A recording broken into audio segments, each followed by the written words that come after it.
Doctor BR Ambedkar 134వ జయంతిని పురస్కరించుకుని doctor BR Ambedkar Konaseema జిల్లా Swarna social service organisation, Andhra Pradesh NGO department, విద్య, వైద్య, ఉపాధి ప్రణాళిక వ్యవస్థ వారిచే SSO Swarnalatha founder and president స్వర్ణలతచే విద్య, వైద్య, సామాజిక రంగాల్లో విశేష సేవలు అందించి కృషి చేసిన వారిని గుర్తించి సత్కరించడం జరిగింది.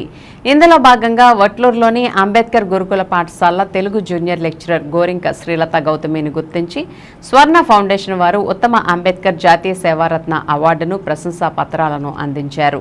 ఈ సందర్భంగా పెదపాడు మండలం వట్లూరులో గురుకుల పాఠశాలలో సన్మాన సభ ఏర్పాటు చేసి ప్రిన్సిపల్ దాసరి మీర్ ఝాన్సీరాణి, సిబ్బంది శ్రీలత గౌతమిని ఘనంగా సత్కరించారు.